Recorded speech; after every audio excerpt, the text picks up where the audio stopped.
안녕하세요. 김태훈의 현명한 투자자 방송 시작하겠습니다. 오늘은 캡스톤 파트너스에 대해서 말씀드리겠는데요. 이 캡스톤 파트너스는 나름대로 이제 그 강점이 있는 창수사로 많이 알려져 있습니다. 운용자금도 거의 한 5천억 정도 되고요. 나름대로 이 실력 있는 투자 심사력들을 갖고 있기 때문에 이 투자를 알짜배기로 잘하는 창수사로 유명합니다. 그리고 이 회사가 더 유명해진 건 이 당근 마켓에 초기 투자부터 투자를 해서 이 당근 마켓에서 꽤 큰 시세 차익을 보고 있다는 사실이죠. 이미 장외에서 일부 매각을 해서 큰 시세 차익을 받고 향후 이제 당근이 최근 들어서 실적이 흑자로 전환되면서 조만간 이제 IPO 가능성이 이제 얘기되고 있는데요. 이 당근이 IPO를 할 경우 가장 큰 수익은 캡스톤 파트너스가 가져갈 거란 말이 나오고 있습니다.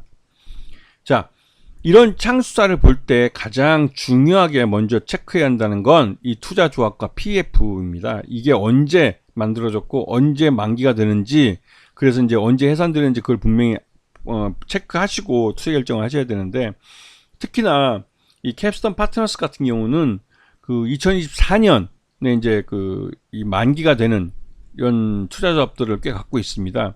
이제 이렇게 투자 조합들이 등치가 크면 나름대로 이제 거기서 나오는 배당금이나 또 그 초과 수익을 올렸을 경우 그런 성과급을 또 많이 받게 돼 있죠. 그렇게 되면 실적이 굉장히 좋아질 수 있습니다.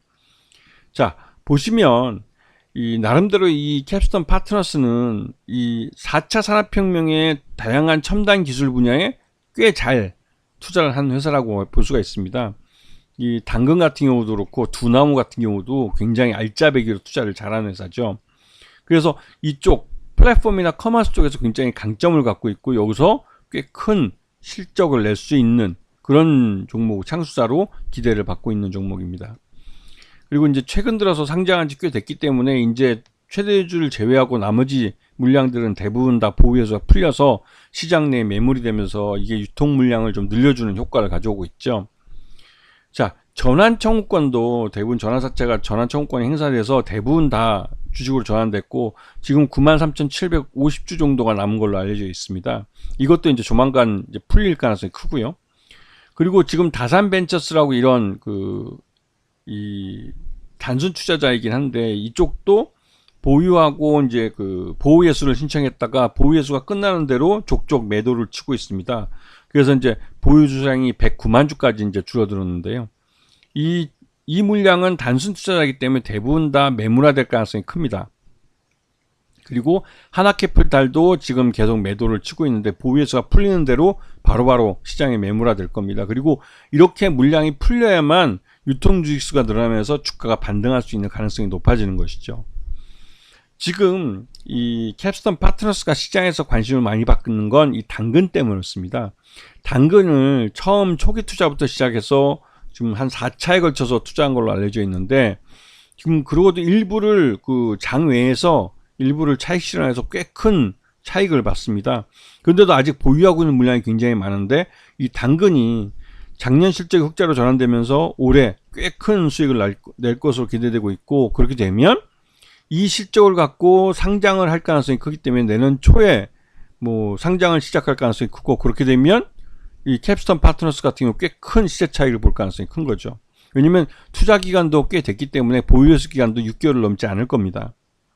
자, 지금 1분기 실적을 보시면 전년 동기 대비해서 실적들이 별로 안 좋은 게 보여주는데요. 특히 단기순이익 같은 경우는 반토막이 난 걸 볼 수가 있죠. 이게 상장할 때 이제 비용이나 이런 부분들 때문에 그런 걸 수도 있고 또 왜냐면 이제 이 투자 신규로 이제 이 상장을 하면서 들어온 돈 갖고 직원도 새로 뽑고 하다 보니까 근데 들어가는 비용이 꽤 있습니다.